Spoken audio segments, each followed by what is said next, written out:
ਮੇਰੇ ਬਹੁਤ ਹੀ ਸਤਿਕਾਰਯੋਗ ਮੇਰੇ ਸਾਥੀਓ, ਬਜ਼ੁਰਗੋ, ਭੈਣੋ, ਬੱਚੇ ਬੱਚੀਆਂ, ਸਾਰਿਆਂ ਨੂੰ ਬਹੁਤ ਬਹੁਤ ਪਿਆਰ। ਸਤਿ ਸ੍ਰੀ ਅਕਾਲ। ਅਮਰ ਸੰਦੇਸ਼ ਵਿੱਚ ਚੈਨਲ ਵਿੱਚ ਆਪ ਜੀ ਦਾ ਬਹੁਤ ਬਹੁਤ ਸਵਾਗਤ ਹੈ। ਸਤਿਕਾਰਯੋਗ ਸਾਥੀਓ, ਆਪ ਜੀ ਨੇ ਪਹਿਲੇ ਜਿਹੜਾ ਸੀਕ੍ਰੇਟ ਰਹਿਸ ਦਾ 6 ਭਾਗ ਸੁਣਿਆ, 7ਵੇਂ ਭਾਗ ਦਾ ਕੁਝ ਹਿੱਸਾ ਸੁਣਿਆ, ਜਿਹਦੇ ਵਿੱਚ ਪ੍ਰਯੋਗ ਕੈਸੇ ਕਰੇ, ਸੀਕ੍ਰੇਟ ਰਹੱਸ ਦਾ ਜਿਹੜਾ ਪ੍ਰਯੋਗ ਕੈਸੇ ਕਰੇ, ਉਹਦੇ ਬਾਰੇ ਆਪਣੇ ਪਹਿਲਾ ਕਦਮ ਕੱਲ੍ਹ ਸੁਣਿਆ ਸੀ, ਔਰ ਦੂਸਰੇ ਕਦਮ ਦਾ ਵੀ ਕੁਝ ਹਿੱਸਾ ਆਪਣੇ ਸਰਵਣ ਕੀਤਾ। ਹੁਣ ਆਪਾਂ ਉਸੇ ਦਾ ਦੂਸਰੇ ਕਦਮ 'ਚ ਹੀ ਅਗਲਾ ਹਿੱਸਾ ਜਿਹੜਾ ਉਹਦਾ ਸੁਣਨ ਜਾ ਰਹੇ ਹਾਂ। ਉਹਦੇ ਵਿੱਚ ਜਿਹੜਾ ਹੈ ਆਪਣੇ ਇਹਨੂੰ ਧਿਆਨ ਨਾਲ ਸੁਣਨਾ ਹੈ ਕਿ ਅਗਲਾ ਕਦਮ ਉਹਦੇ ਦੂਸਰੇ ਕਦਮ ਵਿੱਚ ਕੀ ਕਹਿੰਦੇ ਹਨ। ਯਕੀਨ ਦਾ ਗੱਲ ਆਈ ਸੀ ਵੀ ਆਪਾਂ ਯਕੀਨ ਕਰਨਾ ਹੈ ਕਿ ਜੋ ਆਪਾਂ ਫਰੀਕੁਐਂਸੀ ਛੋਡੀ ਹੈ ਉਹਦੇ ਦੇ ਵਿੱਚ ਯਕੀਨ ਕਰਨਾ ਅਤੇ ਕਿਵੇਂ ਸਾਨੂੰ ਪ੍ਰਾਪਤ ਹੋਣਾ। ਇਹਦੇ ਵਿੱਚ ਰਾਬਰਟ ਕਲੀਅਰ ਜਿਹੜਾ ਇੱਕ ਬਹੁਤ ਅੱਛਾ ਜਿਹੜਾ ਰਾਈਟਰ ਵੀ ਆ, ਵਿਦਵਾਨ ਜਿਹੜਾ ਹੈ ਵਿਅਕਤੀ ਹੈ, ਇਹ ਇਸ ਦੇ ਜਿਹੜੇ ਵਿਚਾਰ ਹੈ, ਇਹ ਕਹਿ ਰਿਹਾ ਕਿ ਜਿਸ पल आप मांगते हैं अदृश्य शक्तियों के यकीन रखते हैं और ये महसूस करते हैं कि आपकी मनचाही चीज़ पहले से ही आपके पास है, उसी पल पूरा ब्रह्मांड सक्रिय होकर आपकी कल्पना को साकार करने में जुट जाता है। आपको इस तरह काम करना बोलना और सोचना है जैसे आप उसे अभी हासिल कर रहे हो। क्यों? क्योंकि ब्रह्मांड एक आईना है और आकर्षण का नियम आपके प्रबल विचारों को साकार करके आप तक पहुंचाता है। तो क्या हमसे इसमें समझदारी नहीं है कि आप उसे खुद को पाता देखें? अगर आप ये सोचेंगे कि ये चीज़ आपको अब तक नहीं मिली है तो आप उस चीज़ के ना मिलने को आकर्षित कर लेंगे। इसलिए आपको यकीन करना होगा कि आप उसे हासिल कर चुके हैं। आपको यकीन करना होगा कि ये चीज़ आपको मिल चुकी है। अगर आप उन चीज़ों की तस्वीरों को अपने जीवन में साकार करना चाहते हैं तो आपको उन्हें पाने की भावना की फ्रीक्वेंसी ब्रह्मांड को भेजनी होगी। ऐसा करने पर आप तमाम परिस्थितियों और लोगों को और घटनाओं को ज़बरदस्त तरीके से प्रेरित कर देते हैं, जिससे आपको अपनी मनचाही चीज़ मिल जाए। जब आप वेकेशन की बुकिंग करते हैं, नई कार का ऑर्डर देते हैं या मकान खरीदते हैं, तो आप जानते हैं कि वे चीज़ें आपकी हो चुकी है। आप जाकर उसी अवधि के लिए एक और वेकेशन की बुकिंग नहीं करते, जहाँ एक और कार मकान नहीं खरीदते। अगर आप लॉटरी जीत जाते हैं या आपको विरासत में ढेर सारी दौलत मिलती है तो भौतिक रूप में सचमुच पैसा मिलने से पहले ही आप उसे अपना माल लेते हैं। इसे ही यकीन करने की भावना कहते हैं। यकीन करें कि वह चीज़ आपकी हो चुकी है, आपको मिल चुकी है। प्रबल भावना से उन चीज़ों पर दावा करें जिन्हें आप चाहते हैं और यकीन करें कि वे आपकी हो चुकी है। जब आप ऐसा करेंगे तो आकर्षण का नियम प्रबलता से आपकी परिस्थितियों को, लोगों और घटनाओं को प्रेरित कर देगा ताकि आपको अपनी मनचाही चीज़ हासिल हो सके। ऐसे विचार असी ब्रह्मांड ਦੇ ਵਿੱਚ ਛੱਡਾਂਗੇ।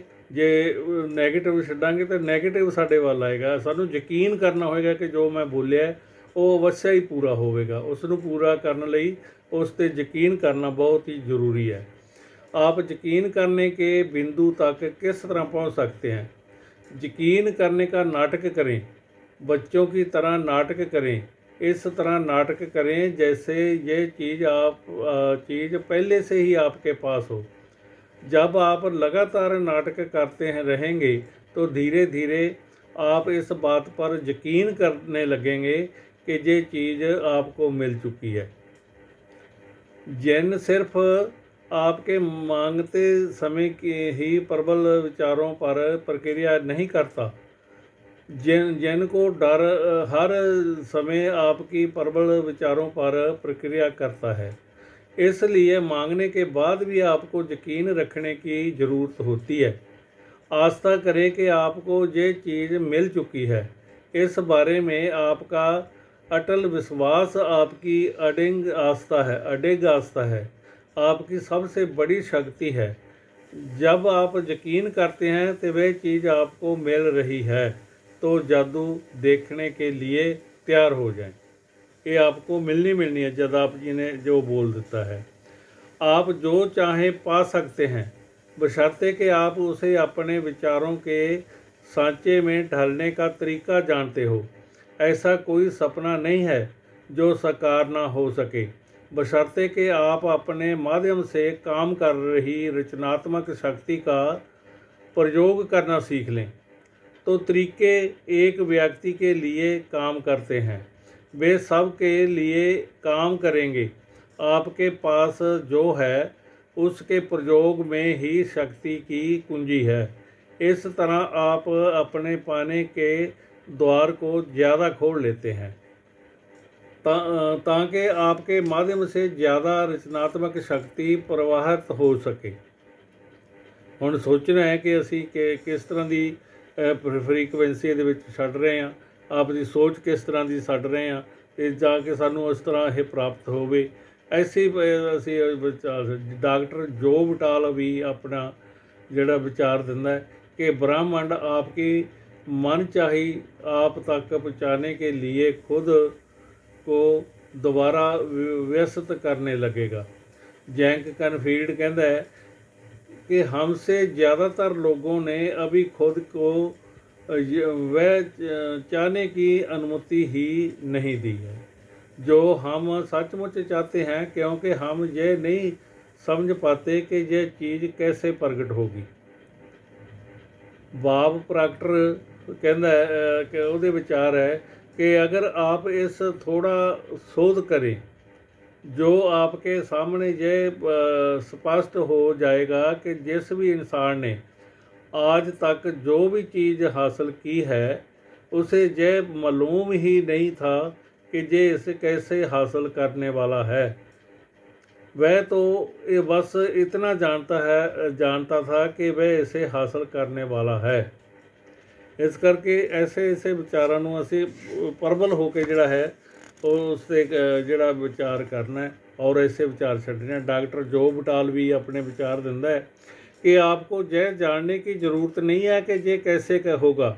आपको यह जानने की ज़रूरत नहीं है कि ब्रह्मांड खुद को दोबारा व्यवस्थित कैसे करेगा, ये कैसे होगा, जहाँ ब्रह्मांड इस चीज़ को आप तक कैसे पहुँचाएगा। ये चिंता करना आपका काम नहीं है, ये तो ब्रह्मांड का काम है। उसे अपना काम करने दें। जब आप ये पता लगाने की कोशिश करते हैं कि ये काम कैसे होगा तो आपके द्वारा भेजी जाने वाली फ्रीक्वेंसी से आस्था का अभाव होता है। इससे लगता है कि आपको ये यकीन ही नहीं है कि आप चीज़ पहले से ही आपके पास मौजूद है। ऐसे करके आगे आपके पास मौजूद है। आपको लगता है कि ये काम ही आपको ही करना है और आपको इस बात पर यकीन नहीं है कि ब्रह्मांड उस काम को आपके लिए अपने आप कर देता है। रचनात्मक प्रक्रिया से कैसे के बारे में सोचना आपका काम नहीं है। बाब प्रगटर का थोड़ा विचार है कि काम कैसे होगा आप यह बात नहीं जानते हैं, यह तो आपको बाद में पता चलेगा। तरीका अपने आप आपकी ओर आकर्षित होगा।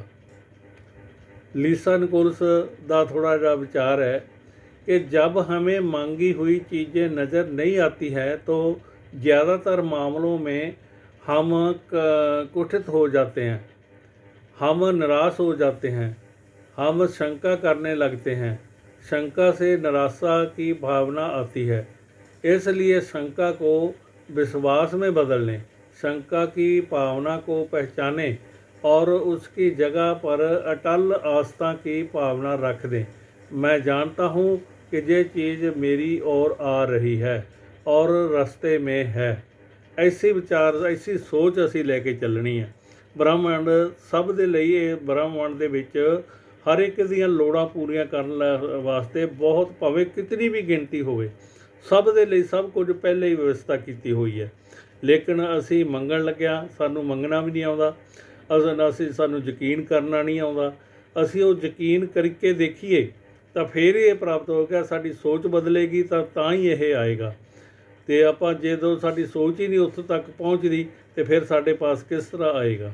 ਇਸ ਕਰਕੇ ਆਪ ਜੀ ਦੇ ਬਾਰੇ ਇਸ ਕੱਲ੍ਹ ਨੂੰ ਆਪਾਂ ਤੀਜਾ ਕਦਮ 'ਤੇ ਵਿਚਾਰ ਕਰਾਂਗੇ। ਅਤੇ ਅੱਜ ਇਹ 2 ਕਦਮ ਪੂਰੇ ਹੋਏ ਆ। ਆਪਣੇ ਬੜੇ ਧਿਆਨ ਨਾਲ ਸੁਣਿਆ ਹੈ, ਇਸ ਨੂੰ ਸੁਣਦੇ ਰਹਿਣਾ ਹੈ। ਅੱਗੇ ਜਿਵੇਂ ਜਿਵੇਂ ਅੱਗੇ ਚੱਲਾਂਗੇ ਬਹੁਤ ਕੁਝ ਪ੍ਰਾਪਤ ਹੋਣ ਵਾਲਾ ਹੈ ਅਤੇ ਅਸੀਂ ਉਹਦੇ 'ਤੇ ਚੱਲ ਕੇ ਆਪਣੇ ਆਪ ਦੀ ਸੋਚ ਵੀ ਬਦਲਾਂਗੇ, ਵਧੀਆ ਇਨਸਾਨ ਵੀ ਬਣਾਂਗੇ ਔਰ ਸਾਰਿਆਂ 'ਤੇ ਬਹੁਤ ਗਹਿਰਾ ਅਸਰ ਹੋਣ ਵਾਲਾ ਹੈ। ਕਿਉਂਕਿ ਜੀਵਨ ਬਦਲ ਜਾਂਦਾ ਜਦੋਂ ਸਾਰੀਆਂ ਵੀਡੀਓ ਪਹਿਲਾਂ ਤੋਂ ਲੈ ਕੇ ਅਖੀਰ ਤੱਕ ਦੇਖਾਂਗੇ ਤਾਂ ਸਾਨੂੰ ਬਹੁਤ ਬਹੁਤ ਵਿਸ਼ਵਾਸ ਵੀ ਬਣੇਗਾ ਔਰ ਸਾਡਾ ਆਪਣੇ ਆਪ ਦੀ ਸੋਚ ਵੀ ਬਦਲੇਗੀ। ਇਸ ਕਰਕੇ ਇਹਦੇ ਨਾਲ ਜੁੜੇ ਰਹਿਣਾ ਹੈ। ਸਬਸਕ੍ਰਾਈਬ ਜ਼ਰੂਰ ਕਰਨਾ, ਕਿਉਂਕਿ ਪਤਾ ਲੱਗ ਸਕੇ ਕਿ ਕਿੰਨੇ ਹੋਰ ਵਿਅਕਤੀ ਇਸ ਨਾਲ ਜੁੜੇ ਹਨ, ਕਿੰਨੇ ਆਪਣੇ ਆਪ ਨੂੰ ਸੁਧਾਰਨਾ ਚਾਹੁੰਦੇ ਹਨ। ਅਸੀਂ ਆਪਣੇ ਆਪ ਨੂੰ ਸੁਧਾਰ ਕੇ ਆਪਣੇ ਵਧੀਆ ਇਨਸਾਨ ਬਣ ਸਕੀਏ। ਇੰਨਾ ਹੀ ਕਹਿੰਦਾ ਹੋਇਆ ਖਿਮਾ ਦਾ ਜਾਚਕਾਂ। ਅਮਰ ਸੰਦੇਸ਼ ਚੈਨਲ ਵੱਲੋਂ ਆਪ ਦਾ ਬਹੁਤ ਬਹੁਤ ਧੰਨਵਾਦ, ਬਹੁਤ ਬਹੁਤ ਹੀ ਵਧਾਈਆਂ। ਸਾਰਿਆਂ ਨੂੰ ਸਤਿ ਸ੍ਰੀ ਅਕਾਲ, ਨਮਸਕਾਰ।